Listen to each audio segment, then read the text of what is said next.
Let's talk Tanya for the 26th of Nisan of a leap year. Today we start chapter 43.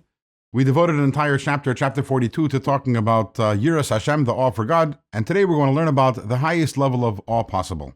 But first, the Alter Rebbe introduces a teaching of our sages in the Mishnah. Our sages tell us, Im ein yira ein chachma, im ein chachma ein yira. If there is no awe, there is no wisdom. If there is no wisdom, there is no awe. Now, you don't need to be a big mathematician to realize that this is a Catch-22. Because if you can't arrive at wisdom without awe, and you can't arrive at awe without wisdom, then where do we start? So Alter Rebbe resolves this contradiction by explaining there are actually two different levels of awe.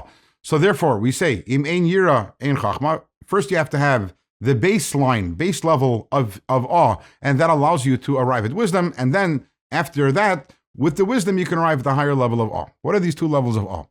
The lower level of awe is what's called yira tata, which, by the way, everything that we studied in the last chapter was all part of this lower level of awe, which is contemplating God and arriving at awe and reverence through thinking about God's actions, His accomplishments, His feats, creation of this world, creation of all the worlds. It's pretty incredible.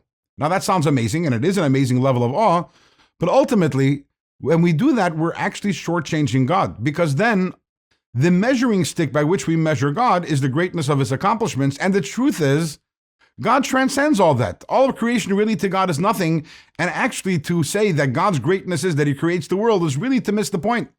The higher level of awe is when a person contemplates how everything is really nothing relative to God. Not saying, oh wow, God is so great because He created the world. The world's amazing, and if God created it, He must be so much more amazing. The higher level of awe is understanding that God isn't even measured by that at all, because everything's absolutely nothing relative to God. So we need to start with the basic level of awe, because we can't start serving God. We can't learn Torah, do mitzvahs until we have that basic awe for God, as we explained in the last two chapters, why we need to have that before we learn Torah, do a mitzvah. And once we have that basic level of awe, then we learn Torah, which is the wisdom.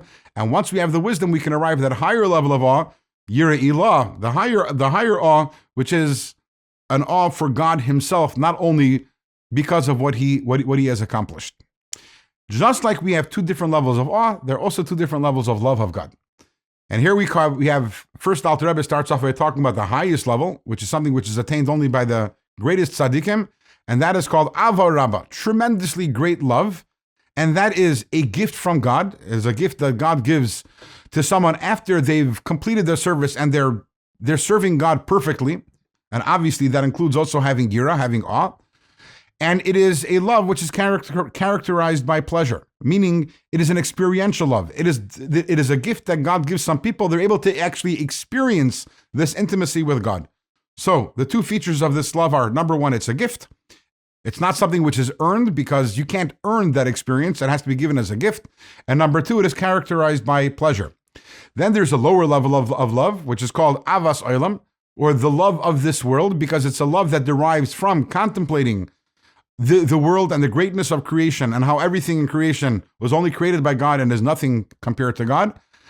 And that is a love that is characterized by thirst, meaning not that I experience God, but I have this thirst, this desire to connect with God and to have a relationship with Him. So here we have, as opposed to the higher level of love, which is a gift, this is something which is arrived at through meditation, and it's not a gift. And as opposed to the higher level of love, which is characterized by pleasure, this one is characterized by thirst.